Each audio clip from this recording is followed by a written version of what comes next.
Thank you so much. So one of the really interesting things, of course, is that how much interest this case garnered. The ruling this morning, I mean, the Privy Council site was buffering like crazy. People from all over the world were on it, and I've been getting calls from, abroad. Many of us have been getting calls. The story picked up all over the world. 10 years after he was sentenced. How is it that Vybz Kartel continues to attract this kind of attention? I think other than Bob Marley, Vybz Kartel has the most loyal fan base in Jamaican music. Them named Gaza. He has named them and claimed them. And they come under this umbrella that they are for whatever he is for. They're for him. So no matter what he does, they are for him. And they're interested in everything that's happening to him, including the 10 years that he was away and still is away, and including the court case and including his music. They're just there for him. And we've never seen this since Bob Marley in Jamaican music. And the two, of course, it's interesting that you make that comparison, because of course the two are I would say located very, very differently in our culture. Bob Marley in terms of what we would call, the conscious part of reggae, conscious lyrics, and revered for reggae, while Kartel now is into hardcore dancehall, gun lyrics to a large extent, and what Jamaicans used to call quote unquote slackness in some of his songs. So they're situated very, very differently, and yet you say they're both attract this kind of cult following. So what is this about? Yeah. Mm-hmm. Go ahead. Because what Kartel does is take, in his brand of music, take what is important to a certain sector of the Jamaican society and make it become mainstream. The things he's singing about, people are actually practicing and doing them and all kind of things, right? And he basically become the national hero for his demographic, just like Bob Marley become the hero for his demographic. Kartel study the music, understand that all you need to do is make people feel important, make people feel like what they do, what their lifestyle is important. And that I believe is one of the reasons why he's still at the top of the dancehall, even though he has not been free. Elaborate on that for me when you say he make people feel important, meaning what? The things Kartel sing about, ghetto people lifestyle. When Kartel sing about it, ghetto people feel important. They feel like, oh, Kartel, I sing about me and my lifestyle. And I can't say some of the things on the radio, but some of the topics and subjects and people's name that him call out. Like him have a song that say, thank you, Jamie, wake up this morning. And the whole song is narrating ghetto life. And him talk about the pregnant woman who have three picnic and no baby father. These are situations that are happening, and Kartel, other people do it, But when Kartel do it, him do it in such a way that he reveres sometimes the lowest common denominator. Sometimes the least among us is who Kartel look at, put in a lyrics and celebrate. And then he become the hero for this demographic that love him so much.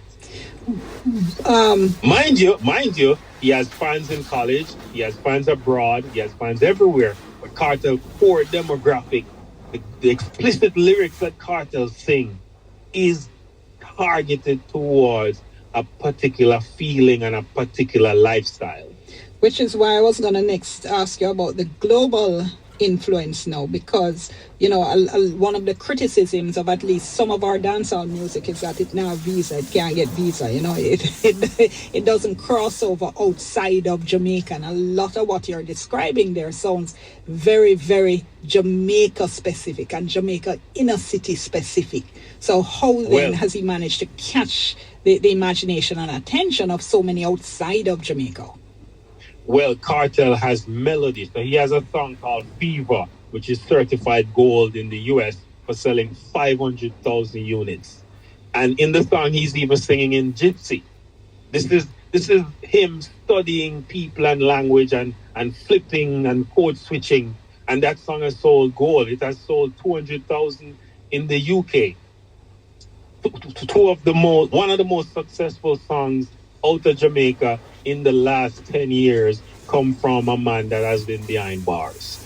Now that says something about his reach and impact. Imagine if he was free, what he could have done. Yeah, and that issue, the music that he was releasing while behind bars, whatever it is the prison authorities were saying or not saying. I mean, I've been there. I know there's been a whole heap of analysis of the song and whether the songs and whether they're contemporary references or they were all recorded from before. And I know the widespread acceptance at this point is that a lot of it, in fact, was recorded behind bars and released. So how good were those songs, though? Because I've heard differing reviews from fans, especially in recent years. I can't speak on whether or not the songs were recorded before, behind bars, out of bars, wherever. What I know is that the songs that Kartel released in the last 10 years, they are consumed heavily, both locally and internationally. In fact, most of Kartel's YouTube streams are outside of Jamaica because he has some of the biggest songs, but he doesn't have top songs in Jamaica. The songs are streamed outside and not inside. So he's not a local artist. He has a following and he's one of the most subscribed. His Vybz Kartel account is, I believe, the second most subscribed account for a dancehall artist on YouTube. Okay. I think Sean Paul and then him or Shensky or somewhere there. I don't remember the exact. But he has over 1 million subscribers on YouTube. Okay. And these are not just Jamaican fans. Yeah. So what's been the kind of feeling in the musical industry now with the possibility? Well, we've seen no convictions quashed, as I said. The Court of Appeal to decide on a retrial. What kind of mood has that elicited among different people in the industry? Well, first of all, his fans are elated. I've seen videos where people are crying and people are just expressing all kinds of emotions. So the fans are elated. The fans can't wait to see him. They don't know how certain it is that he's going to come out, even though the case was quashed. But there's definitely a mood. There's a relief among his fan base. I see a lot of artists congratulating him or giving him a shout out because it will mean something for dancehall. It would mean dancehall will get an injection if Vybz Kartel should be released. It will be at least for a couple of years or maybe for the first year, whatever.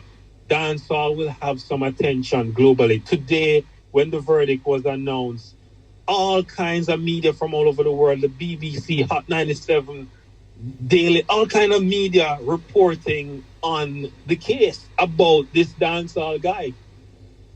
So he has the attention of the world. He has the attention of his fans, and they just want to see what's happening next. Okay, and out of all of this, but we also hear he's been ill in recent times. Has that affected any of the perception, any of that fervent loyalty that you're talking about? Fans don't care. Fans want him to come out and get the best health care. With his music doing well, I'm sure he should be able to find whatever remedies to fix himself. Either way, fans are focused on him coming out and being their hometown hero again. Well, his world boss hero, not hometown hero, world boss hero. All right. I'm going to leave it there. Thank you so much. Great to talk to you. Thank you, Dion. Donovan Watkins talking to us there, Global Head of Music at World Music Views, author of Cultural Capital to Financial Capital, Reggae Dancehall. All right. So